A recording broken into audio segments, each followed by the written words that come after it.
It's the most beautiful, glorious, sunny summer's day. Probably the only one we'll have in England. I have to speak up because this mic isn't as good. I can't put the ear mic in because it knocks out the music I'm getting from YouTube, which is Beethoven's Pathetique, the second movement, one of the most beautiful pieces of music ever written. Played by a young chap, but it doesn't matter who plays it.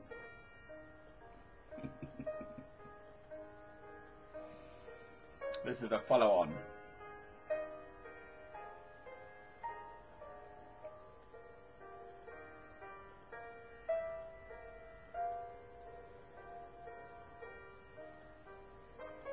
Words are very important.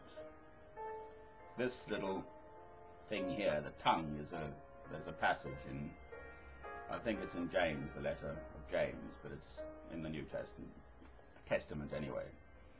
It's a goad, it's a thing to fire people up, it's a thing to destroy nations.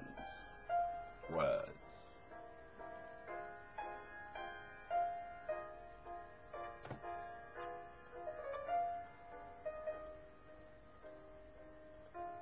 I like silence.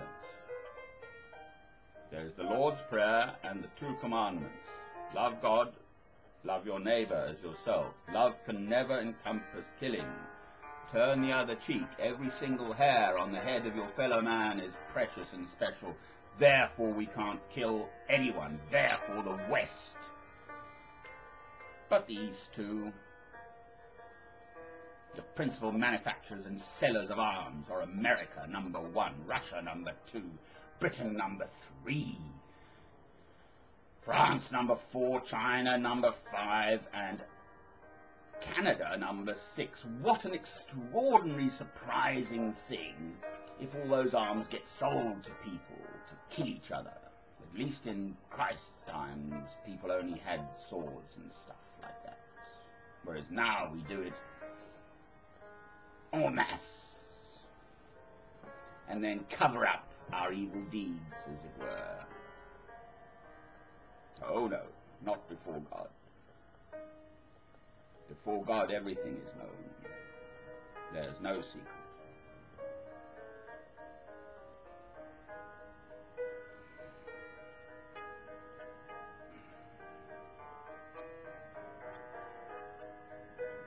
But I live now in this real world where we, the West, Bush and Blair, Mr. George W. Bush and Mr. Tony Blair, the pair of them, strutting, whatever they call it, the world stage or something, the world community or whatever they call it. Absolute, total, utter rubbish. Mr. George W. Bush is an evil man specifically because he purports to be a Christian.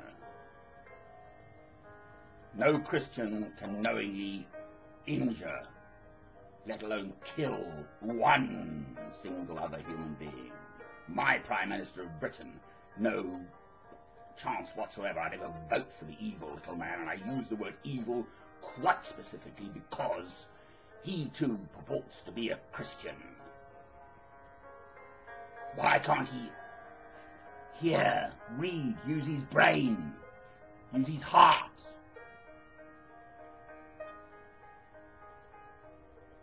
The two commandments, love God, love your neighbour as yourself.